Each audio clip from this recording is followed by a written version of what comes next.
Well, good damn afternoon, Americans.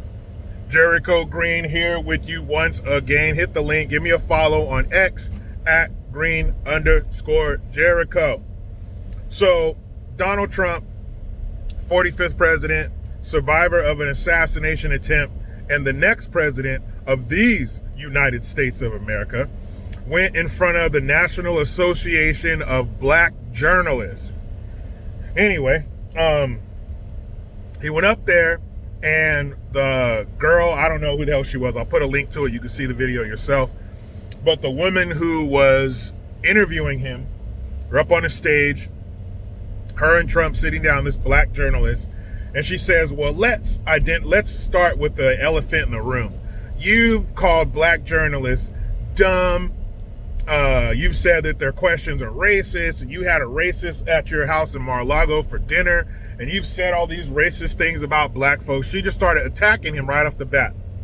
And she said, after doing all of this, why should black people vote for you? And he says, you know what? He's all, I did not expect to come out here and have such terrible questions. He said, I came here in good faith, and I've never had an interview start like this. He says, you didn't say hello, how are you? Nothing. You just started attacking me on some bullshit. And he says, I've done plenty for black folks. Jobs, opportunity, the project that he was working on, was it the Platinum Plan with Tim Scott from South Carolina for black entrepreneurs and blah, blah, blah. And I'm so sick of this black this and black that. Just fucking Americans. A rising tide lifts all the damn boats. Okay, it doesn't lift just the white ones or the yellow ones or the red ones. Everybody. If America's doing good, damn it, America's doing good. That means everybody in America. But she starts off being hostile, and he says, you know, and to top it off, you were 35 minutes late, talking about you couldn't get your equipment going or some shit. You told me my opponent would be here, whether it be Biden or Kamala. He said they're not here.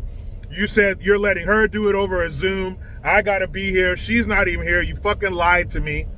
And what was good about it was the crowd reaction.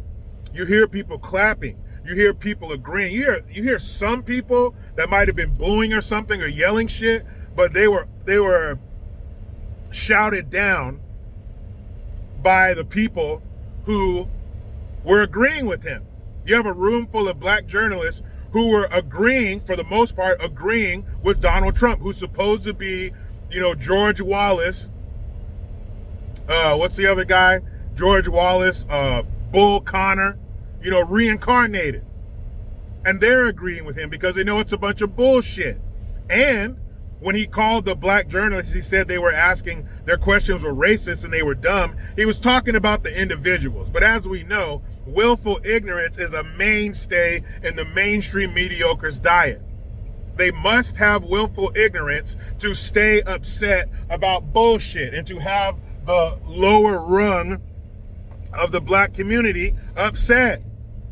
You know damn good and well he wasn't talking about all black journalists or black folks. He was talking about the ones who were asking dumb racist questions. At what point exactly did the truth become taboo? At what point did the truth become racist? And he's right. Black folks, black entrepreneurs and workers were doing great under his presidency. And even if he got up there and said all black journalists are dumb and they ask racist questions, who gives a fuck? Stop being a bunch of bitches. Stop being the Fabergé eggs of ethnicities. Oh, you have to be so careful and put on your gloves and be quiet. Don't raise your voice. Just like Debo said in Friday when he told Smokey, let's break in his Stan's house, and he didn't want to. He told Smokey, stop being a bitch and come on. So stop being a bitch. Even though that's not what he said. He was not talking about all black journalists or all black folks. But then again, there's that willful ignorance. You know he wasn't saying that, but you have to say that he was saying that to keep your bullshit narrative going. And he also said He's like, yeah, Kamala, I never knew her as black. She was always identifying as an Indian, the first Indian this and the first Indian that. He's like, I had no idea that she was black. Well, guess what? Kamala has no idea she was black either. Until it was time to roll out that phase of their agenda. Black folks need to vote for Kamala Harris. What the fuck for? And like I said in my last video, why is it not Kamala Emoff? Why is it Kamala Harris? Because Harris sounds like a black name and Emoff doesn't. And her husband is a bitch for not having her take his last name. Anytime somebody's last name is hyphenated or they keep their maiden name, that shit's weird. It's almost like you're keeping the door open for your escape. Why not take your man's last name? But that's some bullshit. And he had to know he would be attacked when he got up there. Maybe he wasn't expecting it right off the bat from the jump in the interview, but he had to expect some of that, and I'm sure he did. But that woman was a straight jackass. There was no need for her to start the interview like that. Well, basically, Donald Trump, you're a racist piece of shit. So why should black folks vote for you? Well, how much time you got, dummy?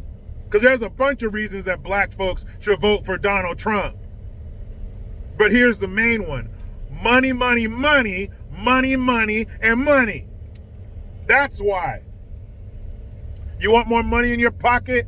You want it to be easier for you to start a business and maintain it? Put Donald Trump's ass in there. I don't need him to coddle me and hold me tight and sing me lullabies at night so I can fall asleep. I need him to get in that office, fix this economy, and let the rest of the world know we're not fucking around. I need him to get out there in the world, pull the lining out of his pocket, and have the rest of the world hold on and follow us around like the bitches they are. All these countries, we're propping up your damn economy. We are the military presence. You don't even have a fucking military. You recognize daddy when he comes in the room. You tighten up, you stand up straight, and shut your mouth when Daddy America is in the room. Now, if you want to start paying for your existence and protecting yourself, go right ahead. But until you do, shut up. As long as we're paying the bills, as long as we're keeping you safe, shut up. As long as we're putting in the lion's share of all these stupid groups you got us in, like NATO. As long as we're putting up the biggest chunk of change, shut up. Now, at any time you want to start paying your fair share, go right ahead. But as long as Daddy America is in the room and we got our red, white, and blue nutsack on the table, shut up. But you know how it goes. I try to be done with the left, but they just won't let me. Please subscribe. Hit that notification bell, because every time it rings, a piece of shit lefty cries. Utilize the Linktree link, hit that link to my X account, and give me a follow at @Green_Jericho. I am Jericho Green. And man, I'm out.